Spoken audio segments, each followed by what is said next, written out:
Good afternoon, good afternoon, everyone. Welcome to another episode of Spilling Tea. I'm your host, Tiffany Daniels.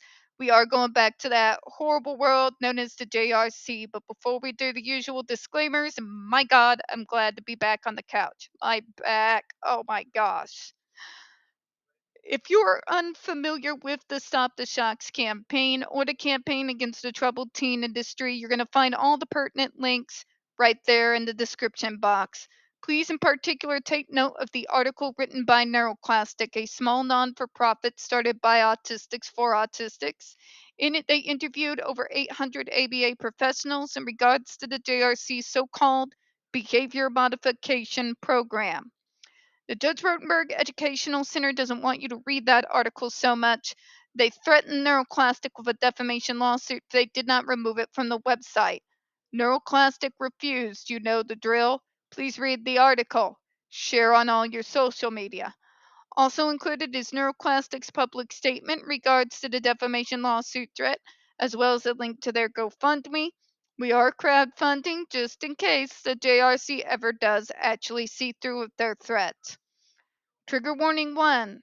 When we discuss places like the Judge Rotenberg Educational Center or Agape Boarding School for Boys, you're going to hear vivid descriptions of and catch clips of surveillance footage of people with mental health issues and disabled people being tortured and abused. If you got young children present, please make sure to use your headphones. Trigger warning 2. This channel is marked not for kids for a reason. We use profanity on occasion and speak on dark subjects. If your child is 16 and younger and they are watching this, very obviously parental supervision is very much advised. Okay, folks, so where we left off, right? Where we left off. To date, the most randomized clinical trials completed for the treatment of SIB or AB have been conducted in youth with developmental disabilities such as ASD. In oh my goodness. In clinical practice, results from these clinical trials for the treatment of SIB and AB and ASD inform the state of the art pharmacotherapy for SIB or AB treatment across diagnoses because SIB and AB are considered transdiagnostic symptoms. In other words, we understand that these kind of behaviors are not the sole property of autistic and otherwise neurodivergent folk. We understand that there is commonality among other diagnoses, such as issues with SIB or AB. And it's kind of dumb to just assume everything's due to autism. More often than not, we have comorbid conditions. Hi, how you doing? A lot of times those comorbid conditions will feed into one another into that not so fond circle of suck. All right? These medications assist in disrupting that process so that we can be clear headed enough to utilize our treatment program and the coping mechanisms and tools that we have been given to help us combat the not so fun symptoms of our diagnosis. All right, that's pretty straightforward. This is probably going to be a short vid, folks. Therefore, clinicians consider data related to treatment of SIB and AB and ASD when determining to prescribe drugs for treatment of SIB and AB and other psychiatric, genetic, medical, and neurodevelopmental disorders in children and adults. It makes it simple, doesn't it?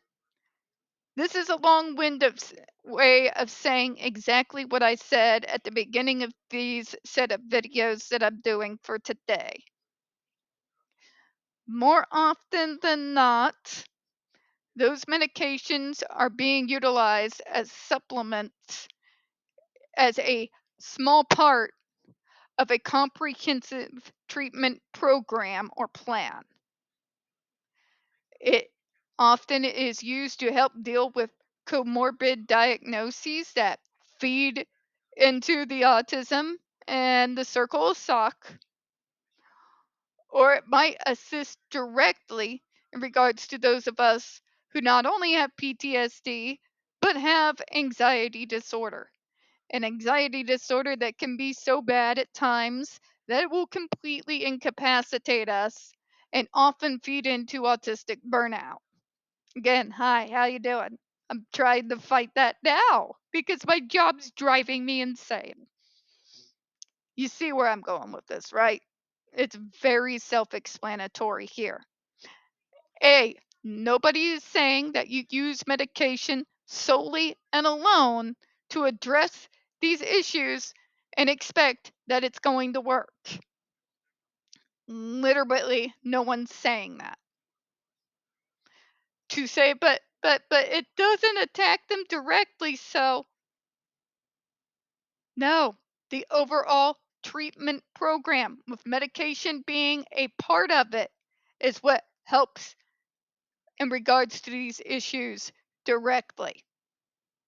In regards to the issues we autistics face, it can't always be done by treatment program and willpower alone. If willpower was all I needed, believe me, my life would have not become the train wreck that it did in my 20s, all right? Just saying. It's straightforward here. There's comorbid conditions to be considered.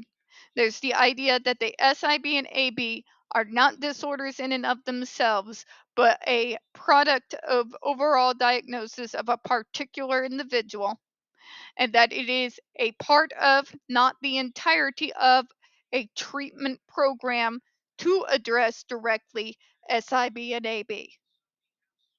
Okay? We're going to go ahead and close out on that one, folks. We don't get very many views on this channel. The few we do get do tend to get removed from time to time. Folks, you know the drill. Please don't forget to hit the like button, hit subscribe. Please don't forget to utilize those comments. I appreciate your time this afternoon. As always, folks, we here at Spilling Tea hope you have a good one. I will see you all tomorrow. Bye bye, everyone.